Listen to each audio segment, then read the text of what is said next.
Ito'y hinango sa kabanatang 20 ng mga gawa, talatang 28 hanggang 29. Ingatan ninyo ang inyong sarili at ang buong kawan.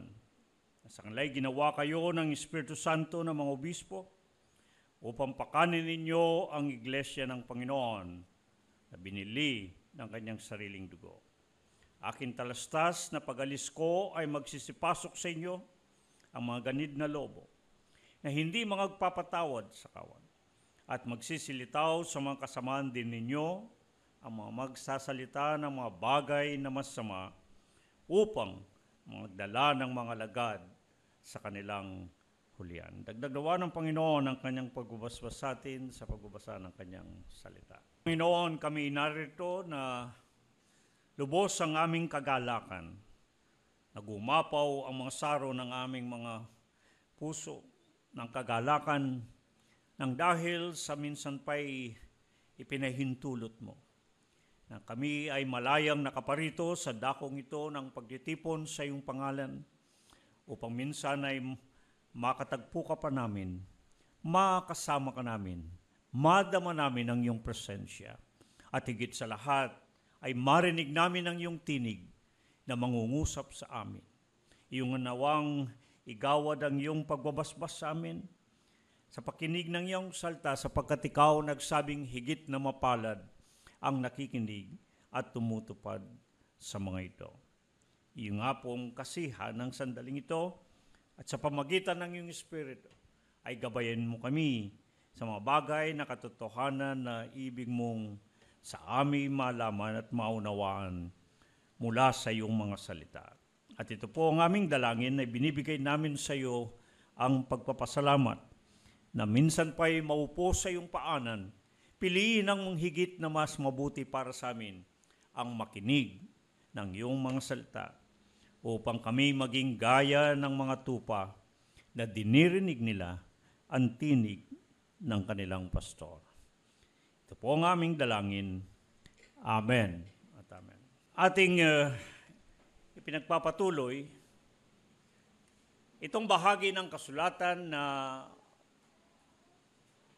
mahalagang magpaalala sa atin ng mga mahalagang bagay na sa kadalasan ng dahil sa kinaugalian o nakasanayan ay atin itong nakakaligtaan. Lalo tigit kahit na sa mga maraming mga mananampalatayang Kristiyano ay umuusbong ang mga iba't ibang maaari nating sabihing nalilihis o kung hindi man ay maling mga pag-aakala na mayroong kinalaman sa bagay na ating pinag-uusapan. Hinango ang talatang batayan natin sa mga gawa 20-28 hanggang 29. At noong nakaraang ating pagharap, kung natatandaan ninyo, at hindi naman masyadong mabilis tayong makalimot, ay pinamagatan ang ating aralin na pagkain, iglesia, iginaya sa isang kawan. Mahalaga na mapag-unawa. Maaring hindi kaila sa bawat sa atin na marami kung minsan ang mga napapabilang sa isang iglesia ay sa katagalan ng panahon, sa maraming nakalipas na panahon ay nagmimistulang parang kinaugalian na lamang ang nakagisnan, nakamulatan, na papabilang sa isang iglesia ng Panginoon. Noong nakaraan na ating pagtitipon, ay bahagi ko sa inyo ang malaking pagkakaiba ng dalawang salita na sapagkat tayo ay sa maraming pagkakataon, mas kinahiligan natin na gumamit ng salitang Ingles pag nagsasalita tayo at nag-uusap at ang pinag-uusapan ay iglesia, parang hindi tayo nagkakaintindihan. O kung nagkakaintindihan man ay parang wala lang. Hindi gasinong nagkakaunawaan. Subalit kapag ginamit natin ang salitang Ingles na church, parang andali na nagkakaintindihan. Ganun pa man, naibahagi ko sa inyo sa nakaraan nating pagharap, kung tutusin yung salitang Ingles na church, na mas kadalasan nating ginagamit at naririnig, ay malayong-malayo sa ibig sabihin ng salitang iglesia.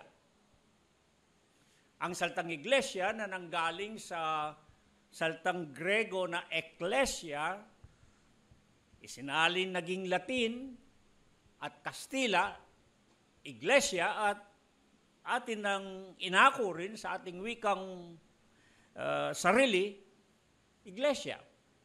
Ngunit gaano natin ito totoong naunawaan? Nabanggit ko sa nakaraan nating pagharap na malayo ito sa kahulugan ng salitang Ingles na church.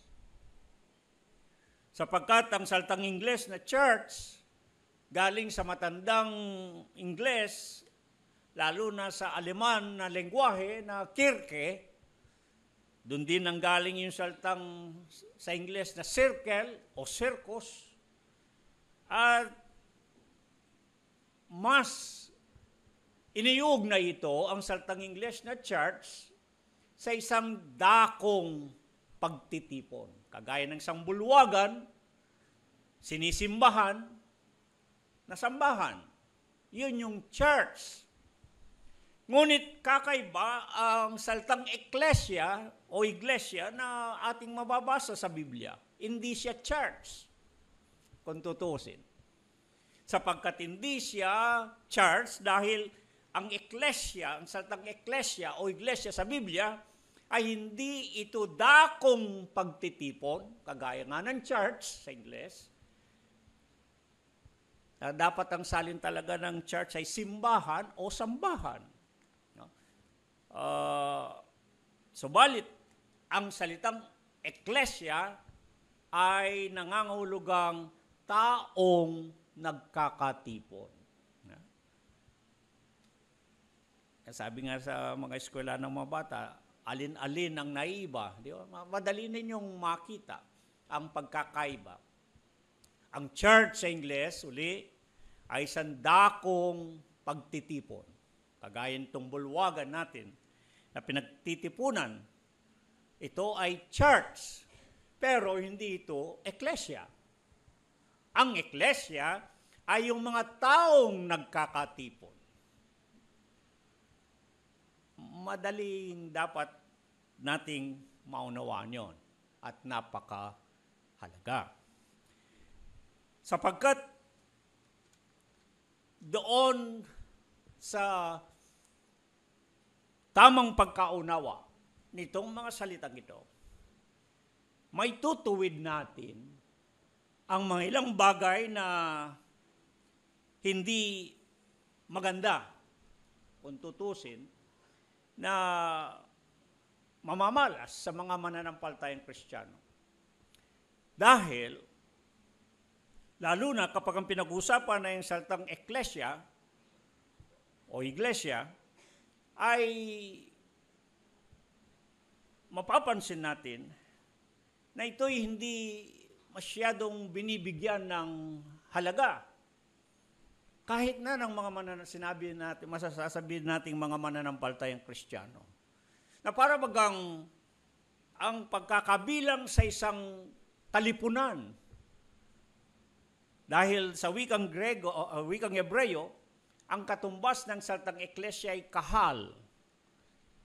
At mababasa niyo palagi sa Lumang Tipan ang tungkol sa kapisanan, tungkol sa kapulungan, o kaya na may kongregasyon ng Panginoon.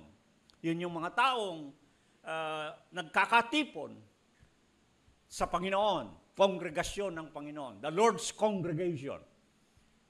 Ang kapisanan, ang kapulungan ng Panginoon. Yan ang mababasa niyo sa Lumang Tipan. Kahal ang ginagamit na salita sa wikang Hebreo. Sa Bagong Tipan naman, o Ikalawang Tipan, yan yung saltang eklesia. Taong nagkakatipon. Ngunit mas hinango ito sa gawi ng mga Grego noong unang panahon, na kapag sila'y nagpatawag ng isang pagpupulong, iikot sa komunidad, sa polis na tinatawag nila, mananawagan ng isang pagpupulong. At yung mga tinawag, at lalo na yung mga dumalo doon sa itinawag na pagtitipon, ang tawag doon, eklesia. At yun ang eksaktong kinuha ng mga sumulat ng Biblia na ganun din ang kalagayan nating mga mananampalataya kay Kristo Jesus. Ang Diyos ay tumawag. Ang Panginoon ay nagtawag. Marami tayong talata binanggit ko noong nakaraan na siguro hindi natin makakalimutan. Halimbawa, ang Roma 8:28 na doon sinasabi na ang lahat ng mabagay nagkakalakip-lakip na gumagawa doon sa mga umiibig sa Diyos at tinawag. Tinawag. Dahil ang mga mananampalataya ay mga tinawag. Ekleyo. Mula sa salitang kaleo, call, to call. Mga tinawag tayo mula sa iba. Tinawag tayo ng Panginoon. Ang mas magaang katumbas na salita niya ay inanyayahan. Inanyayahan ng Panginoon na mapa sa Kanya. Tinawag na mapa sa Kanya. At ang mga mananampalatayang Kristiyano ay may mga pagkakataon sa mga talata sa Biblia na inilalarawan silang bilang mga tinawag ng Panginoon sa Kanya upang maging Kanya. Yun yung eklesia. Doon hinango doon sa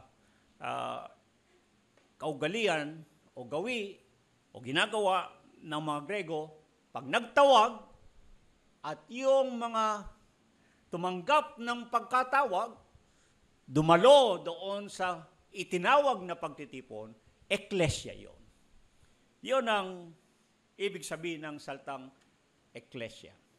Ngunit kahit na yung saltang eklesia, kagaya ng paksang ating tinatalakay, madalas hindi pa rin natin gaanong naabot ang ibig sabihin.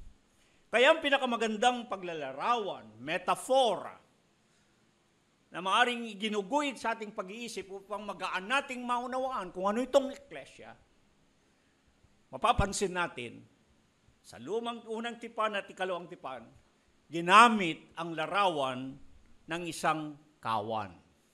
Ng isang kawan. Jeremias 13:17, binanggit ang kawan ng Panginoon. Dito sa mga awit, sa mga gawa 20:28 hanggang 29, na siyang ating talatang batayan, ginamit din ang saltang kawan na tumutukoy sa iglesia ng Panginoon. Yeah? Nabanggit ko nga nung nakaraan, pinagtatalunan talaga itong talatang ito, lalo na kapag pinag-uusapan alin ang totoong iglesia, ano ang totoong pangalan ng iglesia.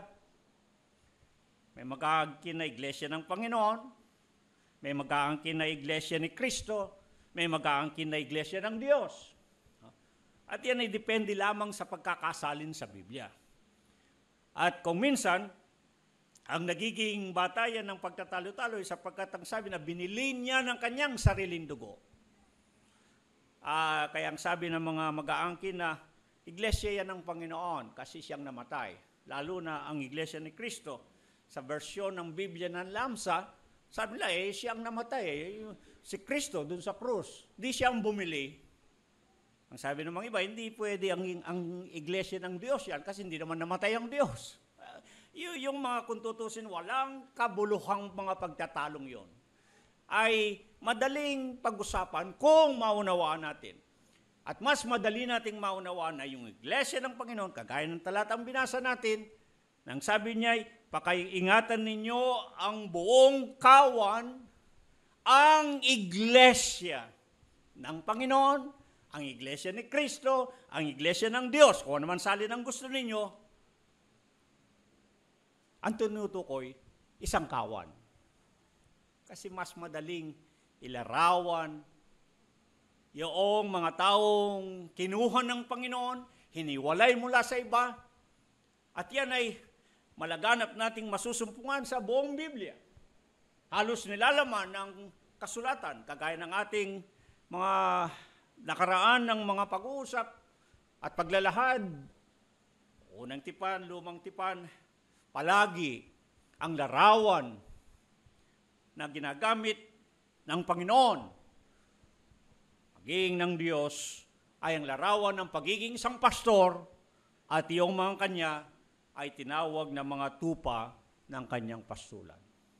Dahil mas magaan na may paunawa ng Diyos ang kanyang kalooban at kilusan para doon sa mga inaari niyang naging mga kanya at tinuturing niyang mga tupa ng kanyang pastulan. Kaya makikita ninyo yung salitang church o kahit na yung salitang eklesia ay sa bagong tipan o ikalawang tipan lamang ninyo masusumpungan. Hindi nyo mababasa ang salitang eklesia o iglesia sa lumang tipan. Dahil nga, ang lumang tipan o unang tipan ay sinulat sa Hebreo. At ang ikalawang tipan ay isinulat sa wikang Grego. Kaya doon lang ninyo masusumpungan ang salitang iglesia. Kaya kung talagang magiging mahigpit sa pakikipagtalo at pag-uusapan alin ang totoong iglesia ng Panginoon, ay hindi pwede ang iglesia ang gamitin kasi wala siya sa lumang tipan. Nakuha nyo? Sa bagong tipan lang siya. Sabalit, kung ang katumbas ng eklesia at magiging ng kahal ay ang kawan, isang kawan, nandyan sa lumang tipan, Jeremias 13:17. Basahin nyo Isaias 40, basahin nyo Ezekiel 34, Jeremias 23, at marami pang bahagi ng kasulatan, palagi ninyong makikita ng Diyos, inilalarawan ng kanyang sarili bilang pastor, at yung mga kanya, ang kanyang bayang hirang, mas kinikilala niya at tinuturing ng mga tupa ng kanyang pastulan. Lalo pa yung pinagtibay sa bagong tipan. Nang ang mismong Panginoon ang naparito sa sanglibutan ito. Inangkin mismo niya sa kanyang sarili na siya ang mabuting pastor. At yung mga nagsisampalataya sa kanya ay tinuturing ng mga tupa sa kanyang kawan. At dito sa talatang ating batayan ay mapapansin ninyo na binanggit itong iglesia na binili ng sariling dugo ng Panginoon ay tinutukoy o inuugnay na isang kawan. Hindi rin nakapagtataka kahit na gamitin natin ang salitang eklesia sa ikalawang tipan o bagong tipan, hindi maalis may pastor. Di ba? Naglagay ang Panginoon ng mga pastor sa iglesia. Nakita nyo? Kaya ito ang ating ginagamit at tamang gamitin na paglalarawan kung ano ang eklesia o iglesia ng Panginoon o iglesia ni Kristo o iglesia ng Diyos. Isang kawan. Kaya ang paksa natin is iglesia, iginaya sa isang kawan, mahalaga na mapagunawa. Anong mahalaga na mapagunawa dito? Maging tayong mga mananampalatayang Kristiyano. Kaya mahalaga ang ating mapagunawa itong iglesia na sinasabi o iglesia bilang isang kawan sapagkat umusbong sa atin yung hindi naman buong totoo na pag-aangkin, nakikisabay tayo dun sa nagsasabing, si Kristo ang mahalaga pero yung iglesia wag na natin pag-usapan. Diba? May mga ganun eh. Na ang mahalaga ay kanila ay tayo na kay Kristo. Hindi mahalaga kung anong iglesia tayo. Hindi ba mayroong mga ganong mga pangatwiran ng mga ilang mga kahit naman na ng paltang Kristiyano? Meron pa nga nagsasabi, hindi ka naman may liligtas ng iyong iglesia o anong relihiyon. Ang makapagliligtas sa iyo relasyon sa Panginoon. Tama yun sapagkat sa atin sa kawan ng Panginoon, ang binibigyan natin pansin at diin, ang pinakasentrong turo o batayang katuruan natin ay ang relasyon sa Panginoon. Ang pinakamalaga. Umuusog pa nga tayo sa mas malalim na kahulugan nito at kaalaman, covenantal relationship ang tawag natin, tipanan na ugnayan. Sapagkat ang relasyon sa Panginoon at ng kanyang bayan, hirang, ay isang covenantal relationship, isang tipanan na ugnayan. Walang berit, wala itong hanggan na tipanan. At madalas, inihalin tulad dito sa ugnayan ng pastor at ng tupa. Ngunit mga kapatid, kung mahalaga ang relasyon, hindi ang reliyon, kung tutusin, mali rin yun eh. Kasi ang salitang reliyon, mula sa Latin, religare. Religare. Mapapansin ninyo yung tawag nila sa English na grammar, yung re, prefix. Pag mayroong salitang, naunang salita na re, ibig sabihin, pagbabalik. Yeah? At ipinahiwatig ng reliyon, kaya may reliyon kung tutuusin, at maraming reliyon, ay dahil kinikilala ng tao na naputol ang kanyang ugnayan sa kanyang Diyos. Sino mang Diyos yon? Depende kung anong pangalan ng Diyos nila o sino yung Diyos sa pinag. Ang mahalaga, meron silang kaalaman o kamalayan na mulat ang tao na nahiwalay siya doon sa kanyang Diyos. Ang Biblia kasi inilarawan na Isaiah 59, 1 at 2, ang kasalanan ng nagpaiwalay sa Diyos at sa tao. Nagkaroon ng paghihiwalay. Diba? Mababasa natin, doon pa lamang sa Genesis 1, Genesis 2, at mga susunod talata, hindi ba nangyari? Nagkahiwalay ang Diyos at ang mga taong kanyang unang nilikha. Diba? Naghiwalay sila. Nagkaroon ng lamat ng kanilang ugnayan, ng kanilang relasyon. Di nga ba't ang Diyos nakikipagtagpo sa kanila? Dinadalaw sila sa halamanan kung saan sila nilagay. Ngunit bandang huli nang dahil sa kanilang pagkakasala, sinuway nila ang salita ng Diyos. Umalis sila sa harapan ng Panginoon, nagtago. Nagkaroon ng paghiwalay. Yung magandang, ang inilalarawan ng Genesis doon sa halamanan ng Eden ay parang araw-araw ay nagtatagpo ang Diyos at yung mga taong kanyang nilikha. Ngunit nagkahiwalay. At pag susubaybayan natin ang kasaysayan ng sangkatauhan, mapapansin natin ang paglawak ng paghihiwalay ng Diyos at ng tao. Kaya't nagbunsod sa isang pagkakataon ng Diyos ay hindi na niya nakayanan na tignan ng kasama ng tao. Kumantong doon sa pinangyari ang tinatawag nilang Deluvio Universal. Diba? Yung pagbabaha ng isang malaking baha upang puksayin ang lahat ng kasamaan. Ang lahat ng mga masama. Mapapansin natin na sa unang panahon ay nagkaroon ng pagsisikap na abutin ng tao ang Diyos. Kaya mababasa natin ang kasaysayan tungkol sa pagtatayo ng Tore ng Babel. Yeah? Ang pagtatayo ng isang moog, matayog na moog. Pagtatayo ng isang monumento Ang tawag ng mga pagano, mababasa niyo yun yung mga obelisk. Kung alin yung mga patusok na mga istruktura. Kaya makita niyo mga monumento, puro patulis. Di ba? At pati mga simbahan may mga patulis. Hango sa Tore ng Babel, na yung pagtatayo nila ng tore ay dalawang bagay ang gustong sabihin. Na gusto nila maabot ang Diyos. Dahil nagkahiwalay. Meron din namang nagsasabing, ang dahilan noon ay upang kanilang i-invade, salakayin ang langit kung saan naroroon ang Diyos.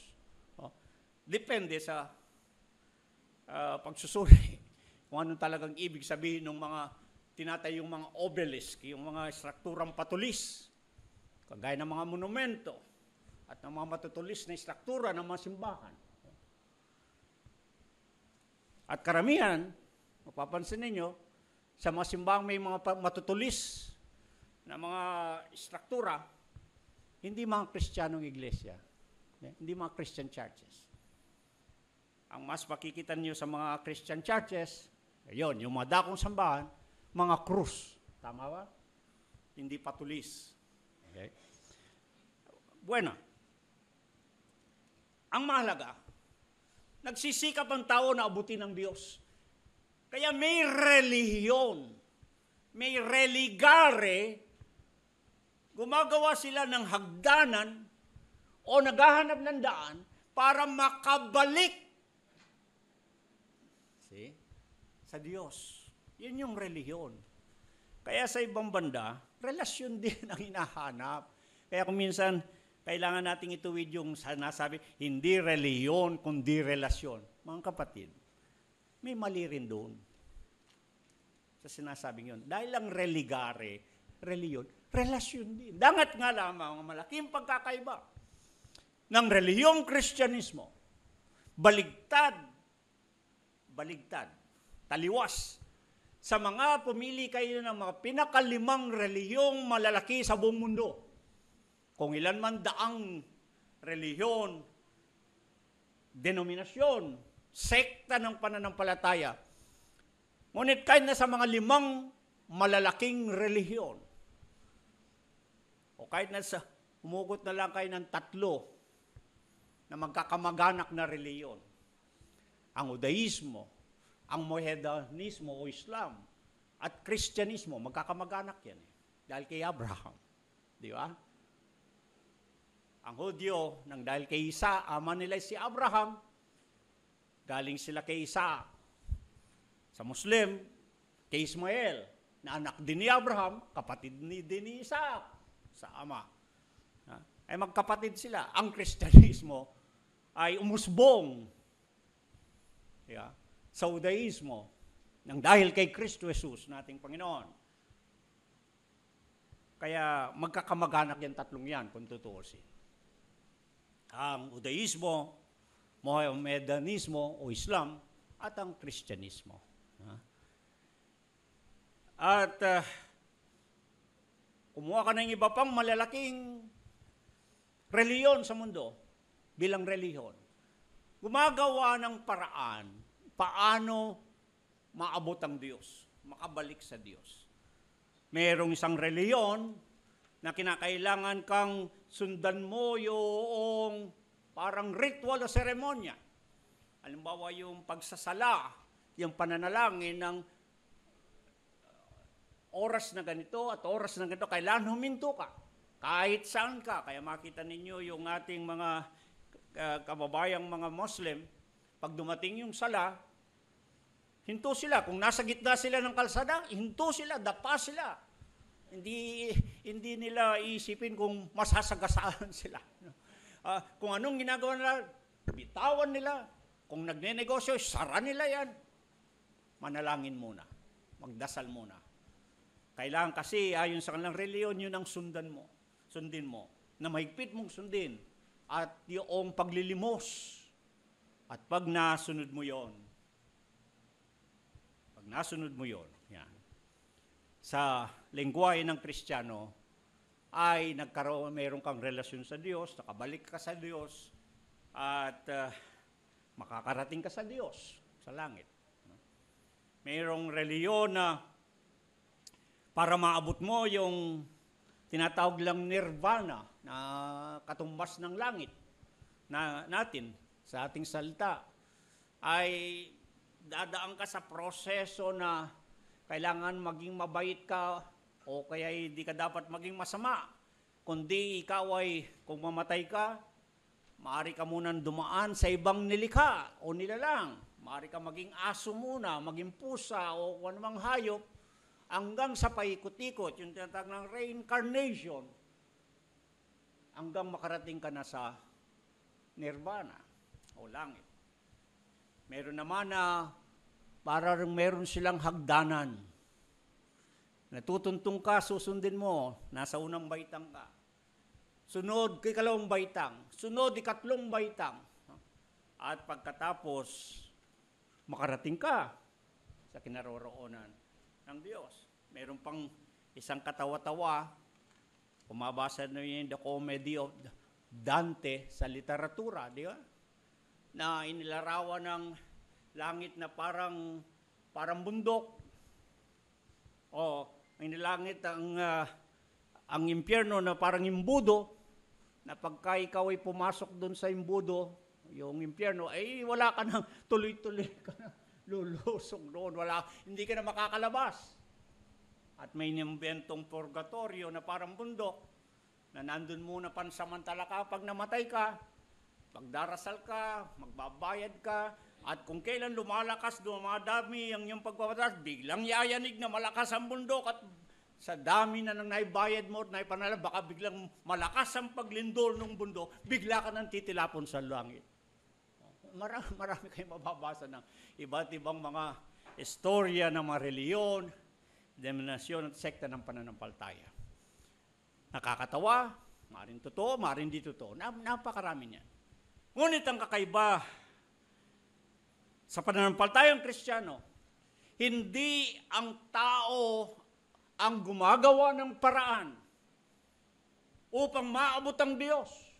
Ito lamang ang reliyon na taliwas sa lahat ng mga reliyon ng pananampalatayang Kristiyano, sapagkat hindi ang tao ang gumagawa ng paraan, naghahanap ng daan, tamang daan, tuwid na daan, pati 5 daan, hindi yan. Kundi ang pananampalatayang Kristiyano, ang Diyos ang umabot sa tao. That God is stooped down to reach man through Christ Jesus, our Lord and Savior. Sa pagkakatawan, tao ni Kristo Jesus, ang Diyos mismo, ang bumaba upang abutin ang tao at hindi ang tao ang nagsisikap na abutin ang Diyos. Yun ang kaibahan ng pananampalatayang Kristiyano. Mga kapatid, sapagkat isipan man ninyo, kung ang tao ang gagawa ng daan, kung ang tao ang gagawa ng daan, kung ang tao ang gagawa ng hagdanan, ay hindi makakaabot. Yeah. No, hindi makakaabot ang lahat ng mga yan. Kaya sa pananampalatayang Kristiyano, ang Diyos ang mismong umabot sa pamagitan ni Kristo Jesus nating Panginoon. At ginawa yun ng Diyos alinsunod sa kanyang kalooban, sa kanyang kagandang loob, sa kanyang biyaya, hindi dahil sa gawa ng tao.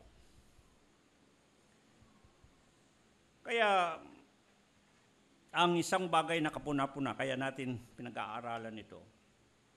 Sapagkat kang pinag-uusapan ng iglesia, pagiging kabilang sa isang iglesia, ay nang dahil sa tayong mga mananampalatayang Kristiyano, malabis tayo doon sa sola Christus. No? Christ alone. Yeah. Totoo naman kasi yun. Si Kristo lang. Ang sentro ng ating pananampalataya, we look only unto Jesus, the author and the finisher of our faith. Sa Hebreo. Kay Kristo lamang tayo, Christocentric tayo. Nakatuon ang pansin natin kay Kristo Jesus. Siyang sinasampalatayanan natin. Kaya lang, nawawala na ang saysay ng iglesia. Kaya kung minsan may mga Kristiyano, hindi nila minamahalaga ang mapabilang sa isang iglesia. Di ba? Kasi namuo sa ating isipan na sola Christus. Si Kristo lang. At parang ang iglesia walang kabuluhan. Ang mahalaga yung relasyon sa Panginoon kay Kristo Jesus. Tama yun. Ngunit paano natin mapapatunayan na tayo nga sa Panginoon? Paano natin may papakita na tayo may relasyon sa Panginoon? Kundi sa pamagitan ng pagkakabilang sa isang iglesia. Hindi bang Colosas 1:18 ang sabi nga, si Kristo ang ulo, ang iglesia ang kanyang katawan. O kung wala tayo doon sa katawan, wala tayo sa ulo. Kung hindi tayo sangkap na bahagi ng katawan, paano tayo magiging kabahagi ni Kristo? Nakita ninyo? Kaya hindi natin pwedeng sentabi ang iglesia. Ang pagkakabilang sa isang iglesia o isang kawan. Kailan natin tuwirin ang ating mga kaisipan sa maling pag-aakala na kumo tayo kay Kristo, kumo tayo mga Kristiyano na, mananampalatayang Kristiyano, wala tayong pakialam. Ni kailangan sa atin ang mapabilang sa isang iglesia. Mga kapatid, paano mo patutunayan na ikaw ay sa Panginoon? Paano patutunayan na ako ay kabilang sa mga tinawag ng Panginoon? Paano patutunayan na isa ka sa mga tinawag, inanyayahan ng Panginoon upang mapasa Kanya? Wala po ako nakikitang matibay na patunay, kundi yung kailangan kabilang ka sa isang eklesia, sa isang kawan ng Panginoon. Is there any other way to prove otherwise? Di po ba? Ano yung visible, tangible proof? Ano yung pwede mong kapahin? Ano yung pwede mong makita? Na ito nga, ang Kristiyano ito ay kay Kristo. Bahagi siya ng kanyang katawan. Kabilang sa kanyang eklesia, sa mga taong kanyang tinawag. Isa siya sa kanyang mga tupa na nagsisambaltaya. Binibilang sa mga tupa niya. Yun lang ang paraan na nakikita natin. Di ba? O meron pang ibang paraan? Meron ba kayong mamumungkahi na ibang paraan? Para patunayan na tayo may relasyon sa Panginoon? Kaya nga, yung metafora, ilustrasyon na ginagamit ng Panginoon na ugnayan, palagi sa pastor at tupa, dahil hindi maghihiwalay ang pastor at tupa. Walang pastor, walang pastor na walang tupa, at walang tupa na walang pastor. Kaya yung larawan ng iglesia bilang sangkawan, mas maunawaan mo sa larawan ng pastor at ng tupa. Okay. Tingnan ninyo ang pag-uusapan natin ang mas malawig. Ay mahaba-haba ng konti itong ating usapin at tinati ko sa dalawang bahagi. Nakita nyo, 10 pahina yung aking sinusulat kaninang madaling araw. Ang napakalagang unawain sapagkat marami sa atin na kahit na mga mananampalatayang Kristiyano ay hindi tama yung mga nakamulatan ng mga paniniwala. Kagaya limbawa, si Kristo, ang tagapagligtas, sinong ililigtas niya? Ililigtas niya yung kanyang katawan, yung kanyang kawan, yung kanyang mga mananampalataya. Okay? Kaya kailangan kabilang ka roon. Ngayon, ang mali lang ay ito po. Napipilipit lang kasi kaya kung minsan di nagkakaunawaan. Sa ibang mga sekta ng pananampalataya, igigiit nila na kailan mapabilang ka sa kanilang iglesia upang maligtas. Hindi ganun ang sinasabi natin. Basahin ko sa inyo ang sinasabi halimbawa sa mga Gawa 2:39 o 2:44, 39 muna. Pagkatapos 44:47, pakinggan ninyo. Doon sa mga Gawa 2:39-41, ganito ang kinuha ko na lang yung mga mahalaga. Sa inyo ang pangako at sa inyong mga anak at sa lahat ng nangasa malayo, maging ilanman ang tawagin ng Panginoon nating Diyos. Ilanman ang tawagin na mula sa malayo. Pagkatapos, yaong nagsitanggap ng kanyang salita ay nangabautismuhan sa kanila at nangaparagdag sa kanila. Yung mga tinawag, idinagdag. Okay? Saan idinagdag? Yung mga tinawag. 44-47 naman Gawa. Yung mga nagsisampaltayan, tinutukoy, idinaragdag sa kanila ng Panginoon, sa mga nagsisampaltaya, araw-araw, yaong nangaliligtas. And the Lord added, ito kasi nalis sa Tagalog pero sa English ganito, and the Lord added to the church, the ecclesia, daily such as should be saved. Saan yung napipilipit doon? Pipilipit doon sa mga ibang sekta ng pananampalataya nang sabi, kailangan ka munang mapabilang sa kanilang iglesia para maligtas. Ang sinasabi rito, yung tinawag, idinagdag sa mga naligtas sa iglesia. Nakita niyo yung pagkakaiba? Ang iglesia, binubuo na ng mga tinawag na naligtas. Hindi yung mapapabilang ka para maligtas lang, pa lang. Kaya lang, yun nga, may mga twist, may pinipilipit kumisan para maakit ang mga tao, ay sumanib ka muna sa amin, maging kasapi ka muna sa aming iglesia para maligtas ka. Ay sinasabi rito, nagtawag ang Panginoon yun, tinawag niya, dinaragdag niya sa kanyang iglesia, naligtas. Ligtas na yung nasa loob ng iglesia. Tinawag na nga mula sa iba. Kinuha na nga mula sa iba. Hiniwalay na nga doon sa mga hindi mananampalataya. Mga mananampalataya ito Mga mananampalataya na itong bumubuo ng iglesia na ginagaya sa isang kawan, ito yung magligtas. Ligtas sila, hindi dahil sumapi sila, napabilang sila. Hindi.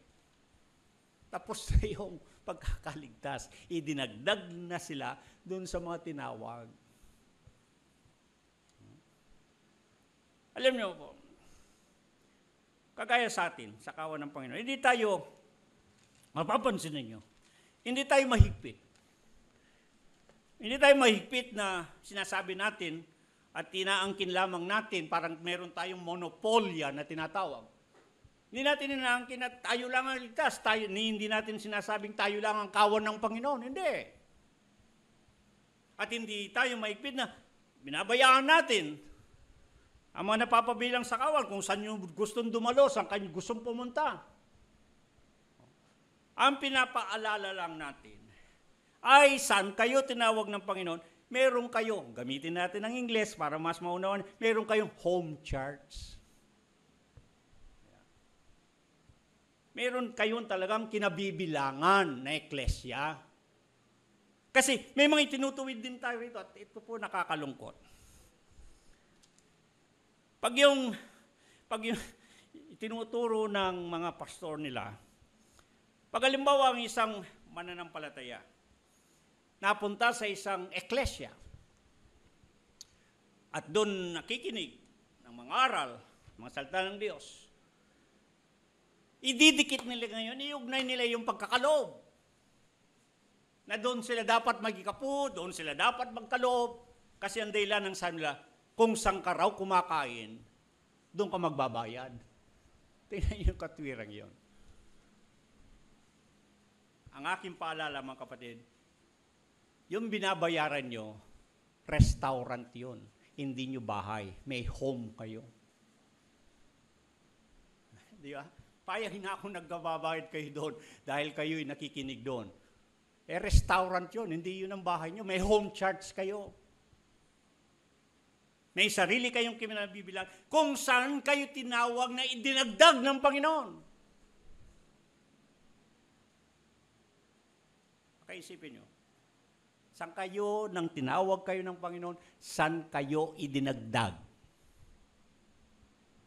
Nakapisanan, kapulungan ng mananampalataya, na isang eklesya, na isang kawan. Saan? Saan kayo tinawag at saan kayo dinagdag? Sinabi ng mga gawa, di ba? May pinagdagdagan ng Panginoon doon sa mga tinawag. Kaya tayo hindi maigpit kasi naniniwala tayo, hindi lamang naman tayo ang totoo, hindi lamang natin kayang kinin ng katotohanan, hindi natin kayang sabihin na tayo lang ligtas, tayo lang totoong iglesia, tayo lang ang kawan ng Panginoon. Hindi tayo gano'n sa kawan ng Panginoon.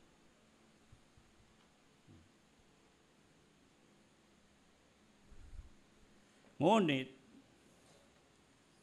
sa alang-alang natin, ang mga talatang ito, may kalipunan ng mananampalataya, may kapisanan ng mananampalataya, may isang eklesya, may isang kawan na tinawag ng Panginoon, at nung nagtawag pa ng iba at ilan ng kanyang tatawagin, idinaragdag doon.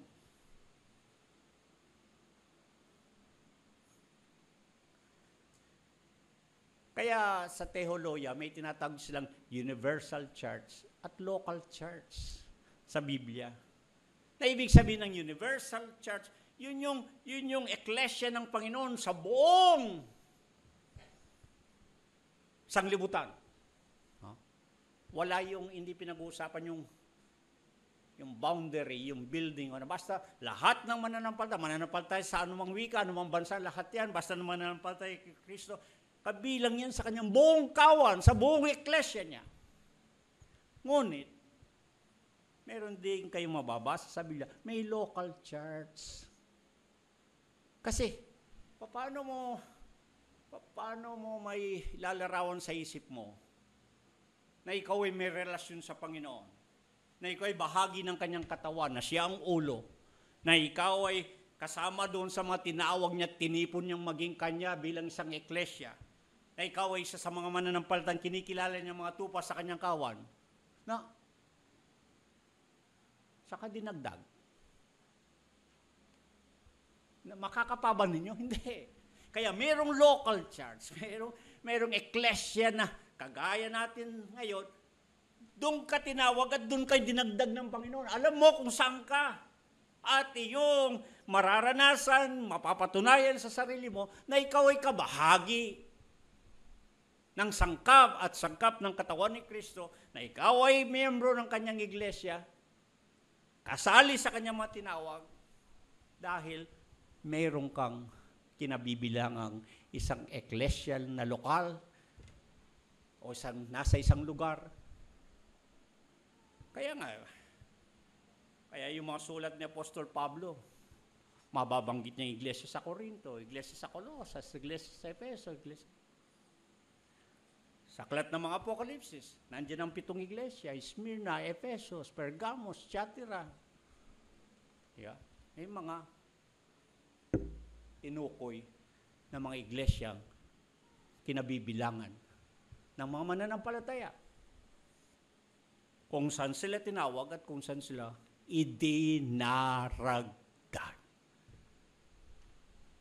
Nakatawag sa akin ng pansin to sapagkat, yun nga, marami sa mga Kristiyano, ang paniniwala nila, hindi kailangan ng pagkakabilang sa isang iglesia, yung church membership.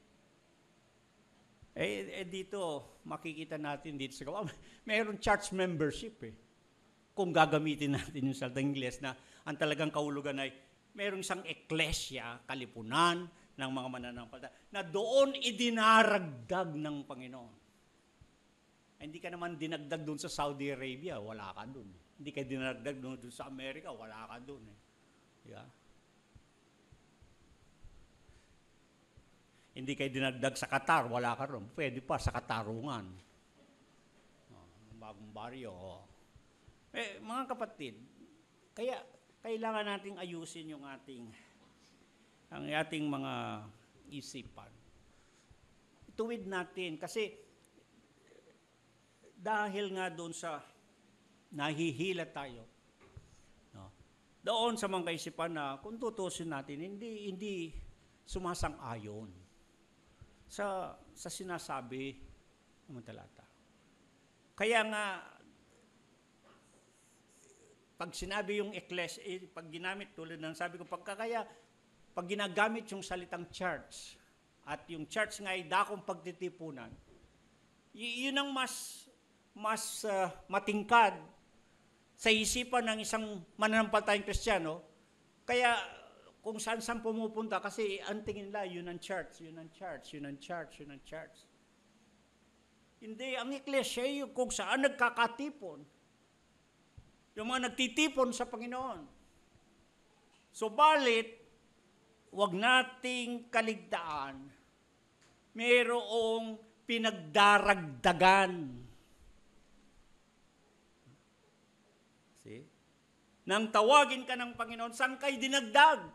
Saan mo nakilala ang Panginoon? Paano mo nakilala ang Panginoon? Paano ka nagkaroon ng relasyon sa Panginoon? At saan ka niya inilagay na mapabilang? Ito kasi hindi na masyadong binibigyang pansin ng mga iglesia Kristiyano, mga Christian churches.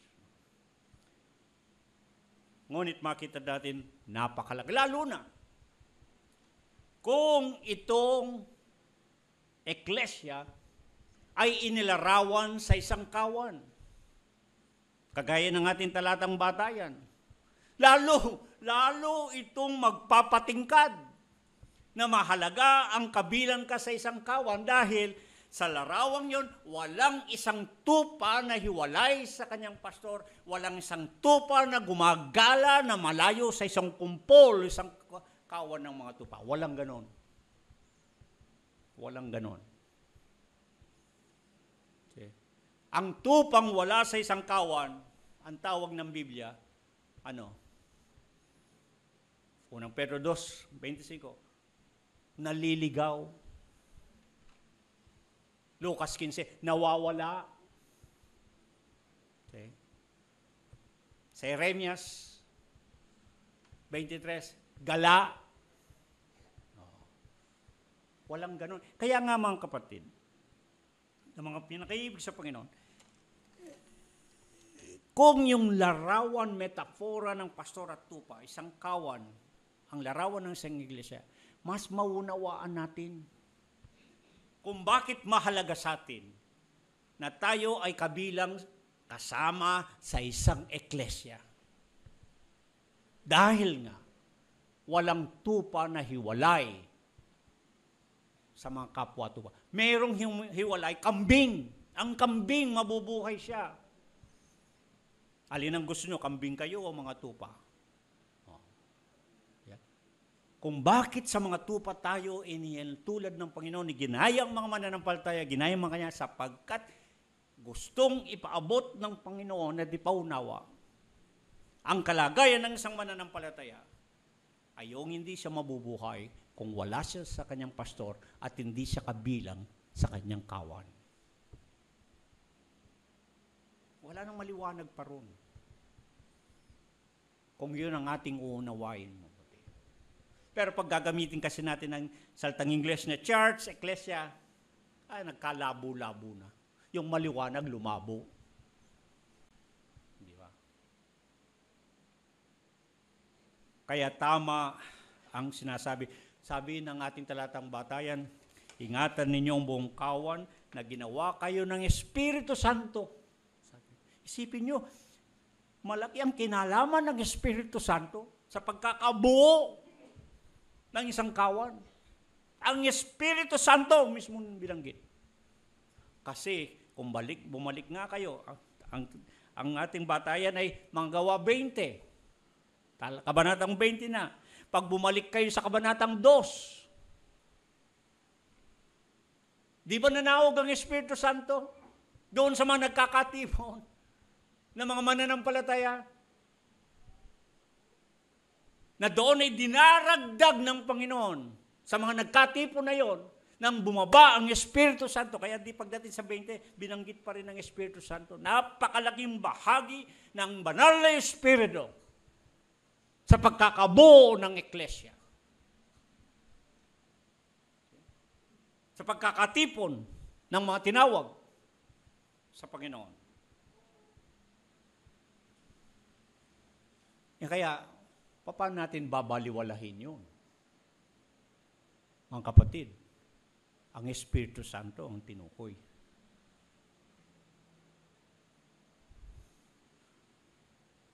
Na ginawa kayo, ang sabi niyang obispo. Ang salitang obispo dito, Latin na kasi ito, pero episkopos. Na ibig sabihin tagapagbantay, pastor. Ang Espiritu Santo mismo naglagay ng mga pastor. Sa inyo masusumpungan ng pastor? Sa kawan. Hindi naghihiwalay yun. Kaya binanggit yung iglesia ng Panginoon, iglesia ni Kristo, iglesia ng Diyos, ano man ang salin ninyo, may pastor na ginawa ng Espiritu Santo, kawan yun. Tingnan pa ninyo. Anong sabi ng ating talatang batayan? Ingatan ninyo ang buong kawan na ginawa kayo ng Espiritu Santo na maging obispo, episkopos, o tagapagbantay, tagapag-ingat, pastores, o ano man. Na binili niya. Yung saltang binili, tignan nyo kung gaano kahalaga ito. Yung saltang binili sa Grego ay peripoi eomai. Para maintindihan natin yon, kayo namimili. Lalo na yung mahilig mamili. Yung mahilig mamili, wala tayong magawa. Hindi natin masisi, may pambili sila. Mainggit na lang tayo, tayong wala mapabili. Pero yung namimili, mapamili yan. Yeah. Mapanuri yan, talaga sinusuri nila, pinipiling mabuti yung binibili. At pagkatapos na binili, yung kanilang pinili, nagiging pag-aari nila, at kung mahal ang pagkabayad, makita naman ninyo kung paano pinakaiingat-ingatan. Baka hindi nyo pwede ni dampian ng inyong kamay. Sasabihin siya, mahal ang bili ko yan.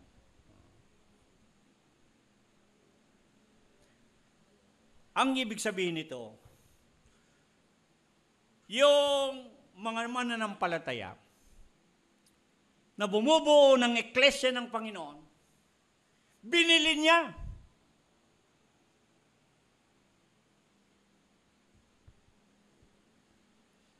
Binili niya upang maging kanyang sariling pag-aari.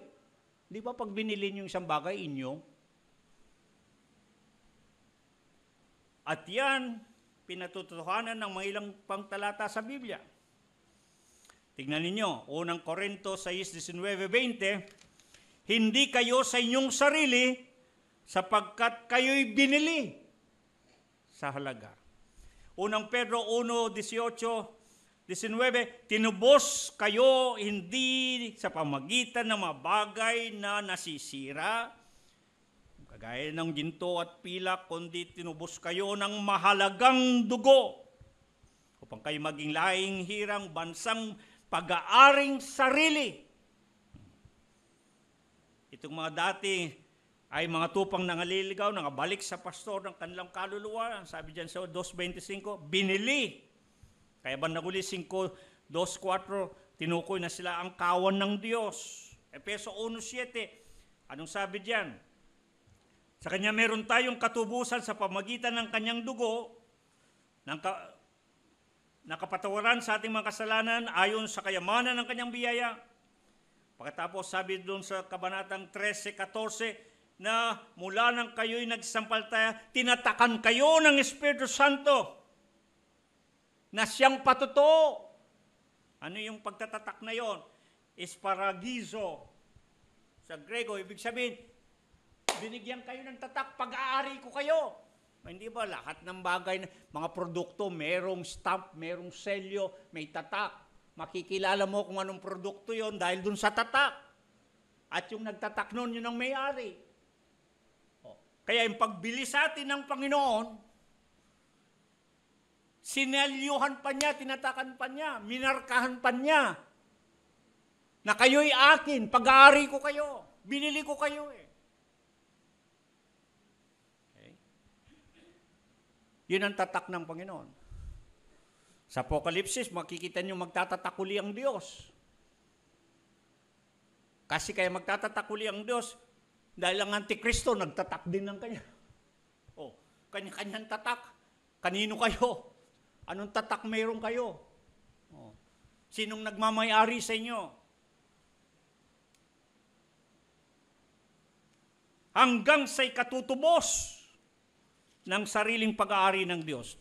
Ganon din ang sinabi diyan sa Tito 2:14. Siya'y nagbigay ng kanyang sarili dahil sa atin upang tayo'y matubos niya sa lahat ng kasamaan at malinis sa kanyang sarili ang isang bayang kanyang sariling pag-aari.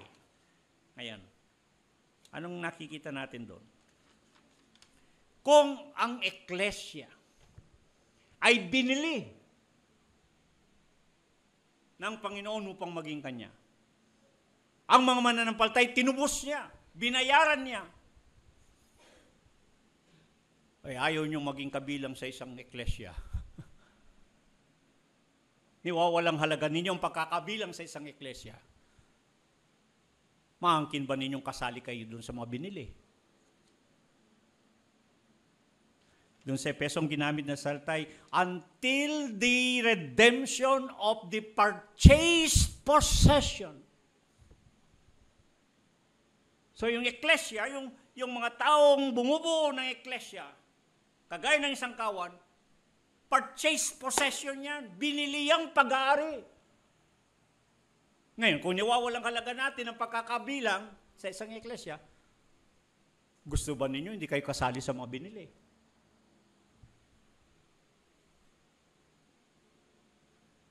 Nakita ninyo yun? Kaya napakahalaga. Kung ipaintulot nyo, sige na, gamitin natin ang English, church membership, mahalaga. Kasi, yun yung binili na pag-aari ng Panginoon. Yeah. Kung hindi kayo kasali dun sa binili na pag-aari,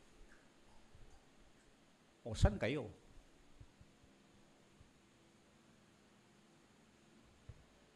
Di ba?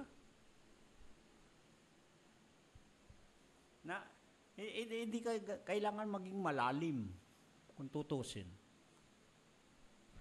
Hindi kinakailangan. Yung mga binili ng Panginoon, yung mga binili niya, Kanya, pag-aari niya. Kaya, muli sabi ko kanina, ano ang maiyampang ninyong katwiran? Ano ang inyong may papakitang patotoo na kayo sa Panginoon? Nakasama kayo doon sa kanyang binili na pag-aari.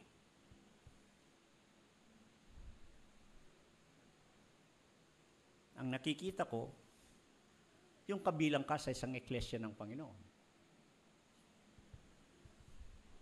Hindi ba?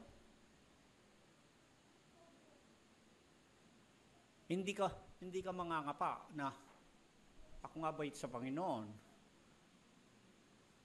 Paano ako'y sa Panginoon? Show me a tangible, visible proof. Ito ikaw, sa maraming mga tao, kalagyan ng tao, nakalubilo ka sa mananampalataya, hindi mananampalataya, paano patutunayan na ikaw ay sa Panginoon? Na ikaw, bago ka kakain, yuyuko ka, nagdadasal. Patunay ba yun? Sapat ba patunay yun? Sa palagay nyo, sapat patunay yun? Bakit? Hindi lang naman kayong Kristiyano na nanalangin na at nagdadasal sa pagkain. Tayo nga, mga Kristiyano, pagkakain, magdadasal tayo bago kumain, di ba? Ang mga Hudyo, hindi nga eh. Pagkatapos kumain, dun magpasalamat, magdasal. Balik, iba naman yung kanilang ugali. Pasasalamatan nila yung Panginoon na sapagkat siyang nagpausbong, nagpasibol ng mga puno na nagbigay ng bunga ng kahoy. Siyang nagpausbong ng trigo. At nangabusog sila at kumain. Kaya magpapasalamat. Tayo, iba, di ba? Bago kainin, magpasalamat na muna. Pero hindi lang tayo ang nagdadasal. Kaya, yung bang pagdarasal, panalangin ay patotoo na ikaw ay kay Kristo, kaysa Panginoon. O baka mangyari lang tayo sa mga mapagkunwaring mga kagaya ng mga Pharisee. Nagdarasal na nakatayo ng matuwid,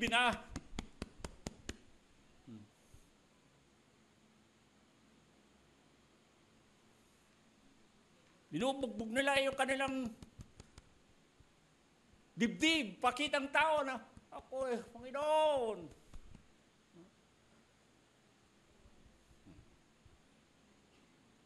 Marami tayong ginagawa. Minsan, kahit na nga pagpunta sa pagsimba pagpunta sa isang simbahan, minsan pakitang tao din lang. Yun ba ang pagpapatunay na ikaw ay sa Panginoon? Kasi makita lang, nagbiis ka, pumunta sa simbahan. Iba, kaya lang naman nagsimba dahil gusto mong pakita yung bagong biling sapatos at bagong biling damit Diba? At kung gaano siya kaganda sa araw na yon. At upang makita na, reliyoso ang tao niya, tingnan mo, sumisimba. Mga kapatid, ang daming mga bagay na kailangan nating tuwirin. Walang pinakamatibay na patunay kundi kung tayo sa Panginoon, kundi kung tayo kabilang sa mga nagtitipon sa Panginoon. Nasa pagtitipon tayo yung mga nasa katipunan, kapisanan, katawan, kawan, ano man ang tawag ninyo, ng mga mananampalataya. Iyon ang tangible, visible proof. Yun ang pwede mong makita. Pwede mong kahit paano mahagilap na patotoo na ikaw ay sa Panginoon, na ikaw ay pag-aari ng Panginoon, na hindi mo na pag-aari ang sarili mo, ang sabi nga na sapagkat pag-aari ka ng Panginoon, ay doon ka sa Panginoon. Hindi mabubuhay ka sa gana ng iyong sarili. Makita, lalo pa nga pinatitingkad ang pagkakabilang sa isang eklesya, sa isang kawan.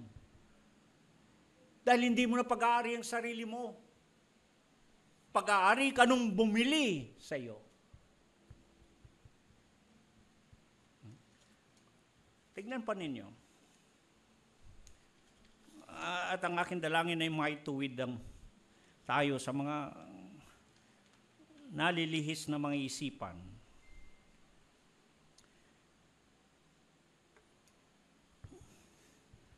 Kung titignan ninyo sa Efeso 5:27 at gayon din naman sa Efeso 1:7, 1:13, 14 at tuloy nga natin doon sa 5:25. Hindi ba ang iglesia tinutukoy diyan ang inibig ni Kristo at ibinigay pa ang kanyang buhay para sa kanila? At lalo pang titingkad yan, pag babalikan natin ang ating talatang batayan sa Gawa 20:28, hindi lamang ang sabi diyan ay binili niya ang kanyang iglesia. Binili niya ng kanyang sariling dugo.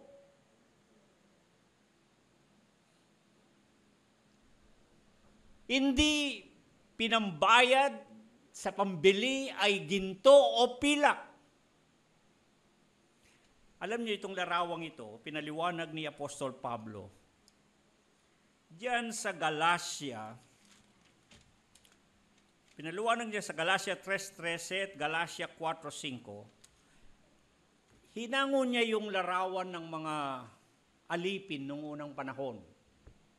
Hindi ba yung mga alipin noong unang panahon, binebenta yan, pinagbibili yan. Kung sino ang makabili, yun ang magiging Panginoon niya, alipin siya nung bumili. Pagmamay-ari siya. No? Kaya yung salitang alipin, alila nung unang panahon, pag tinignan nyo sa Ingles, bond servant. Yun yung alipin na nakatali ang paa ng talikalang bakal at may malaking parang bilog na bakal upang hindi siya makatakas, hindi siya kung saan makapunta, pinahiwatig yun, may nagmamay-ari diyan. Nakatali yan, nakatalikala yan, doon sa bumili, doon sa may-ari sa kanya. Binabayaran yan, tinutubos yan para makalaya. At yung makatubos, yung makalaya, makabili sa kanya, yun ang kanyang bagong Panginoon. Yun ang kinuha ni Apostol Pablo sa Galacia 3, Galacia 4. Tayo'y alipin ng kasalanan, nasa ilalim tayo ng sumpa ng kautusan, ngunit tinubos tayo ni Kristo upang mapalaya tayo sa sumpa ng kasulatan, mapalaya tayo sa parusa at kabayaran ng kasalanan. Ngunit, yung tumubos na yun ang ating Panginoon ngayon. Siya ngayon ang may-ari sa atin, si Kristo Jesus na ating Panginoon. Dugo niya o buhay niya ang ipinambayad. Pakaisipin nga ninyong mabuti ito. Paano hindi mahalaga ang eklesia ng Panginoon na binili ng kanyang dugo? Sabi, wala bang halaga yung dugo ni Kristo na pinambili? Para sabihin natin, walang halaga ang iglesia? Baka mahulog tayo sa Hebreo 10 niya.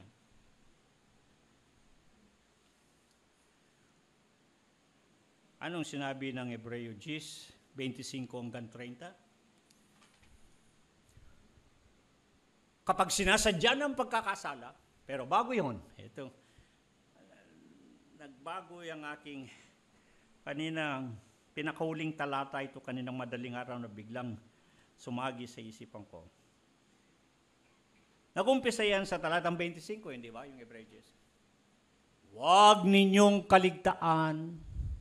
Huwag ninyong kaligtaan. Huwag ninyong kaligtaan. Ang pagkakatipon.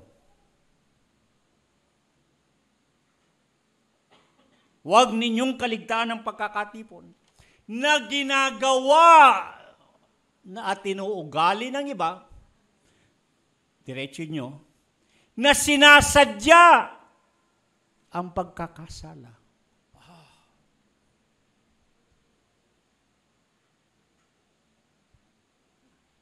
Medyo matawag po ang pansin doon sapagkat pag kakaligtaan mo yung pagkakatipon, yung pagiging isang eklesia, kasali sa eklesia. Meron sabi niya, ginagawa ng iba. idinugtong yung sinasadya na pagkakasala. Ano yung sinasadya na pagkakasala ron? Yun bang hindi ka dadalo? Kakaligtaan mo pagtitipon, yun bang sinasadya na pagkakasala? Pero bakit karugtong yun? Kung hindi yun. Ako mas naniniwala, ang sinasadya na pagkakasala, usog kayo ng konti, yung itinuturing ang dugo ni Kristo na walang halaga at di banal.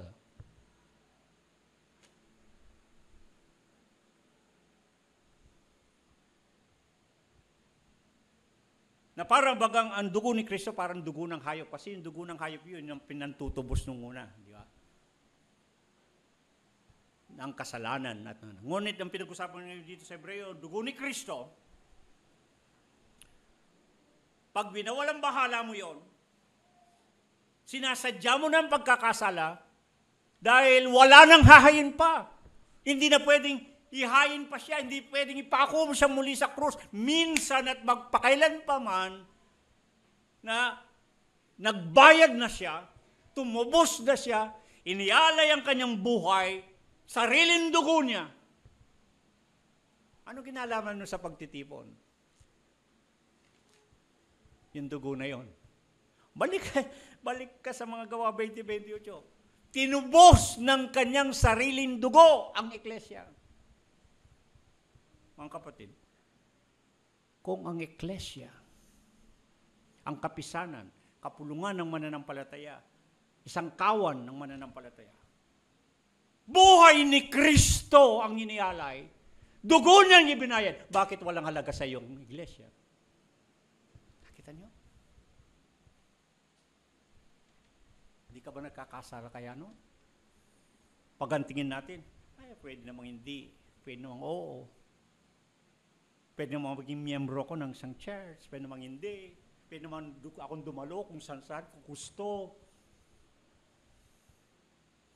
Hindi ba nababaliwala ang dugo ni Kristo, no? Sa palagay niyo? Di ba binabaliwala ang dugo ni Kristo, no? Pag kinakaligtaan ng pagkakatipon, yun nga ang pagkakatipon, yun ang Iglesia.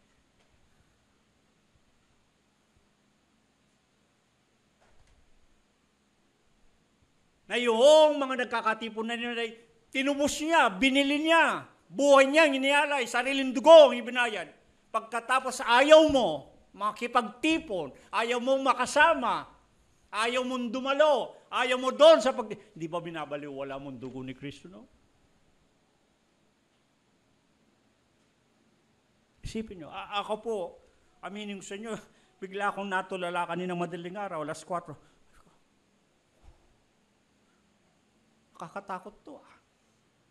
Baka hindi natin nakikita ito. Huwag niyong kaligtaan ang pagkakatipon. Yung Iglesia ang pagkakatipon eh. Yun ang matinipon eh. Na binili niya ang kanyang sariling dugo. Pagdating dito, pag kinaligtaan mo yung pagtitipon, nakaligtaan mo yung inugali yung wag dumalo sa pagkakatipon, wala ka doon sa kapisanan, wala ka doon sa kapulungan, wala ka doon sa isang kawan na yon. Hindi mo ba binabaliwala ang dugo ni Kristo, no?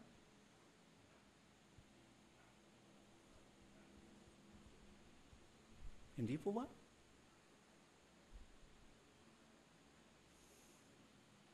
Sa totoo po, ako nagulat kanina na pinag-aaralan ko. Bigla na lang sumabog ito. Wala talaga sa aking mga sinulat na mga talata ito. Pero nagulat ako na. Oo nga naman, kung tutusin, kung ang Iglesia binili ni Kristo ng kanyang dugo, ayaw mo dun sa pagkakatipon, ito yung dugo mismo ni Kristo ang inaayawan mo. Di ba?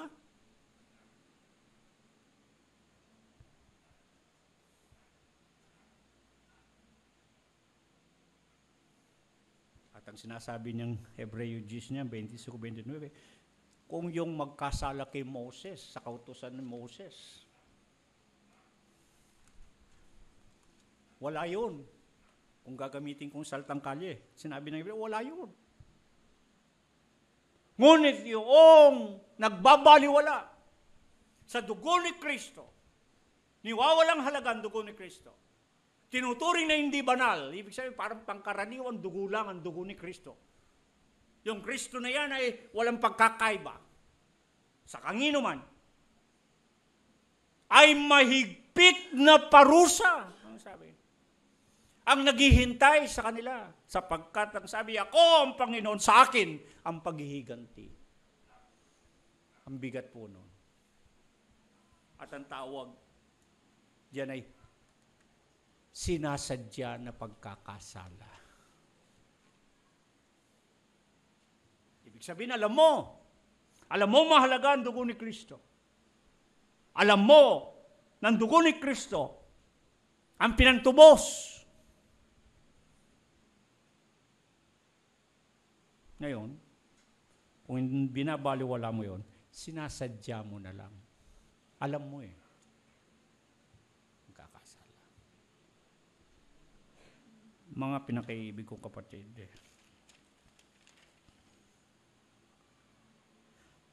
nasa 4 na pahina pa lang ako, 10 ito Sa unang bahagi, may kalawang bahagi pa ito.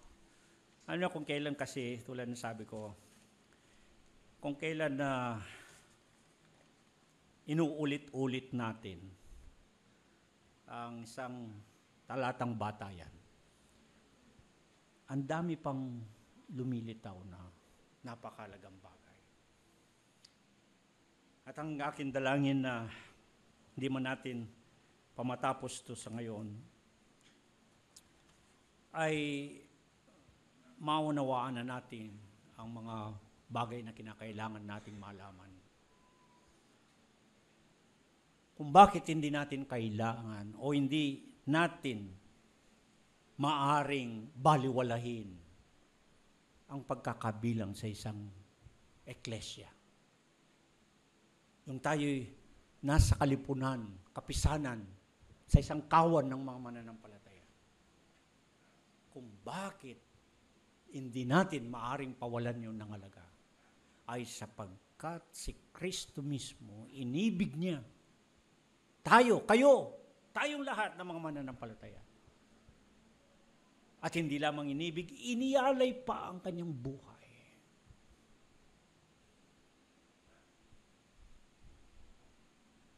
Para sa eklesya. Sino tayo ngayon magsasabi? Pwede namang hindi, pwede namang oo, pwede namang gustuin natin, pwede namang ayawin natin na tayo ay nasa isang eklesya. Mga kapatid, mukhang hindi ganon ang ating mapag-uunawa sa mga talatang ating pinag-uusapan. Sapagkat may kinalaman dito ang pagbibigay buhay ni Kristo Jesus, ang pag-aalay ng kanyang buhay, ang pagbububo ng kanyang dugo sa eklesya.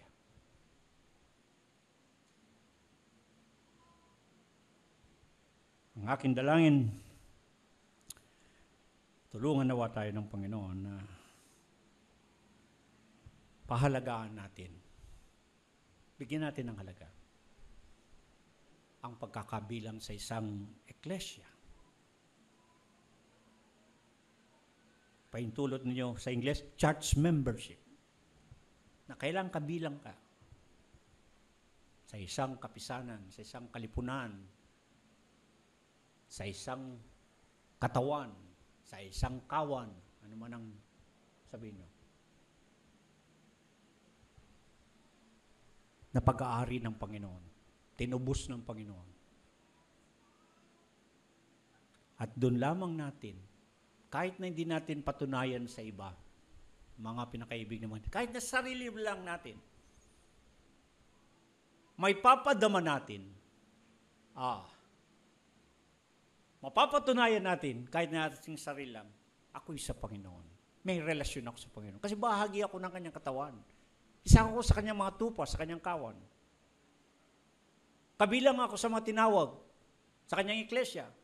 Idinagdag ako doon. Nandun ang pangalan ko. Naroon ako, kasama-sama ako. Di ba sa sarili man lang natin?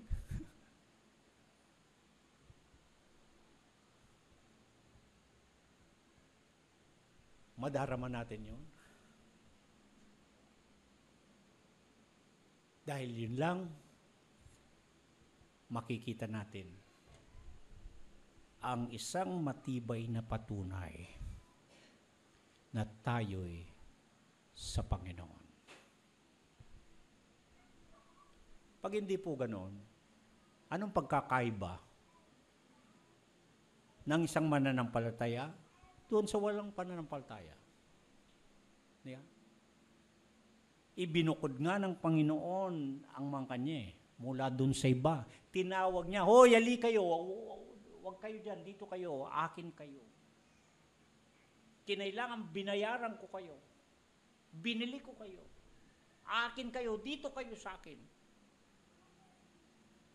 Titipunin ko kayo. Bandang uli, anong sabi ng Efesos 5:2 yan? Upang mahiharap sa Kanya ang iglesia. May ginamit na wikang Grego doon. Doon sa Efesos 5, tinignan ko yung wikang Grego noon. Pagkakasulat sa Grego, nagkahalo-halo na. Yun, paristemi. To present to himself, paristemi.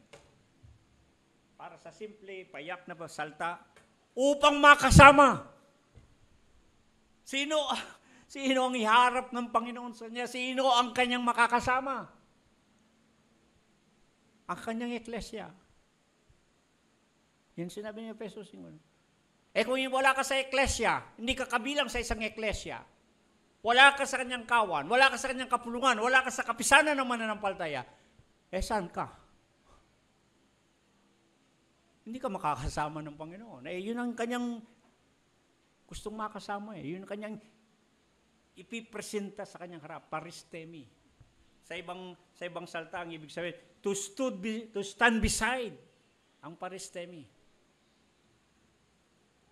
Yung kasama niya.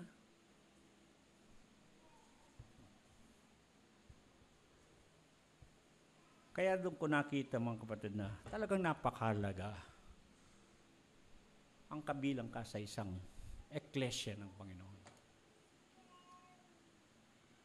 At lalong maliwanag, kung ang eklesia na yon, ginagaya sa sangkawan, kung ikaw ay tupa ng Panginoon dahil ka nananampalataya, walang tupang pag-alagala. Mayroon kang kawan na kinabibilangan, may inilagay ang Panginoon na pastor na magpapastor sa iyo.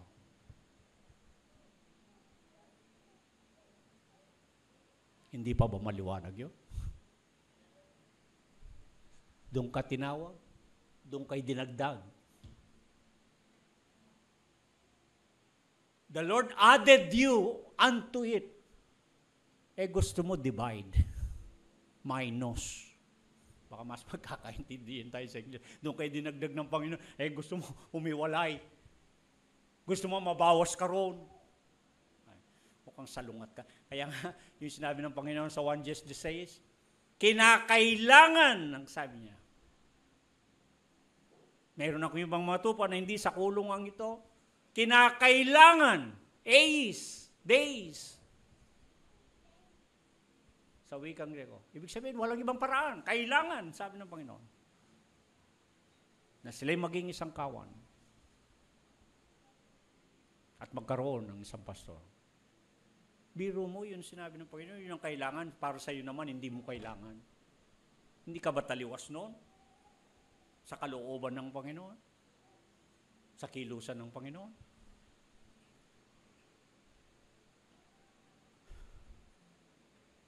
Tayo po yumuko at manalangin.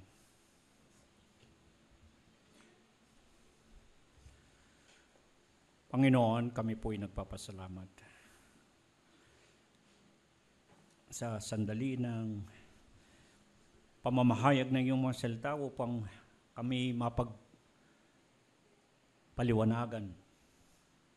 Sapagkat may mga pagkakataon at kung hindi man maraming pagkakataon, malabo po sa aming mga pag-iisip ang mga bagay-bagay na napakahalaga pala at kailangan. Lalo na binabaliwala namin, niwawalang halaga namin ang mapabilang sa isang kawan, sa isang eklesya, isang katawan, sa isang maging bahagi, sangkap ng isang katawan. Kabilang sa kapulungan, kapisanan mo, na mga tinawag mo, ang mga mananampalataya. Kung bakit maraming pagkakataon, masibig namin kami wala sa kalipunan ng mga mananampalataya. Kung saan-saan kami at mas nakakahalubilo kami, mas nakikisama kami sa di mananampalataya kaysa kami nasa kalipunan ng mga mananampalataya. Nakakaligtaan namin ng katotohanang inibig mo ang iyong iglesia at ibinigay mo ang buhay mo para sa mga kabilang dito. Panginoon, patawarin mo po kami. Patawarin mo kami sapagkat maraming pagkakataon para kaming mga tupang gala, para kaming tupang nawawalay, naliligaw.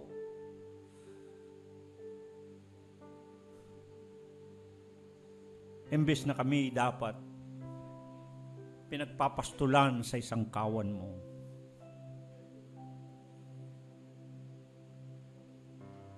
Maraming pagkakataon, patawarin mo po kami, Panginoon, sapagkat taliwas kami sa iyong kalooban. Salungat ang aming ginagawa. Napakahalaga pala ng isang pagkakatipon sa iyo. Gaya ng isang eklesya, ngunit binabaliwala namin. Kinakaligtaan namin, pinababayaan namin ang pagkakatipon sa iyong pangalan.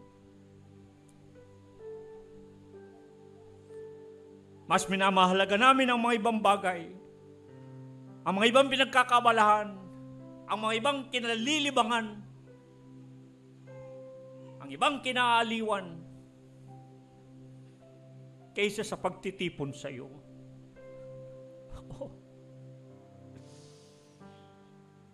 Hindi namin na inaalala na buhay mo ang katumbas.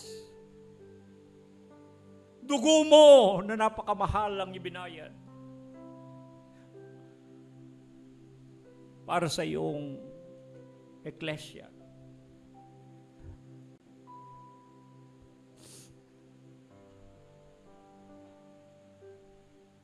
Pagkatapos kami nagwawalang bahala, O Panginoon, patawarin mo po kami. Patawarin mo po kami. Patawarin mo po.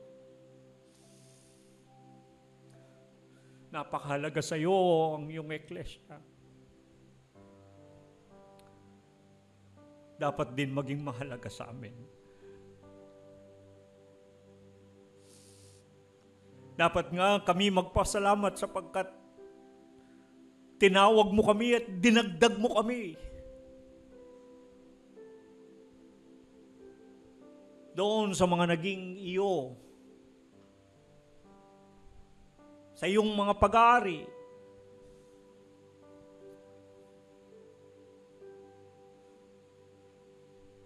At nakakalimutan namin, tinatakan pa kami ng Espiritu Santo bilang pagpapatunay na kami iyo, kami pag-aari mo. Ngunit nabubuhay kami sa aming mga sarili. At hindi doon sa bumili sa amin na walang iba kundi si Kristo Jesus.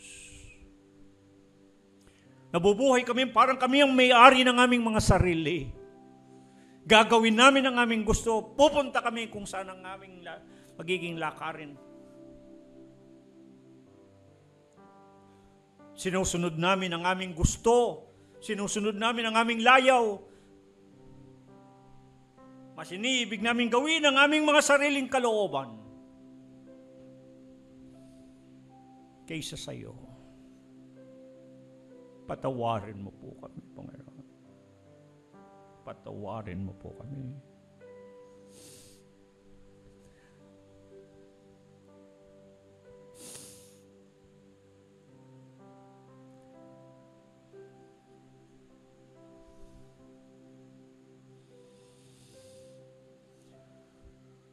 Salamat po sa iyong pagpapaalala sa amin ng mga bagay na lubhang napakahalaga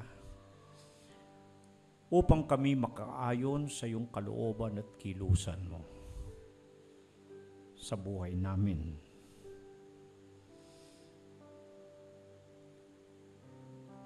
Amen.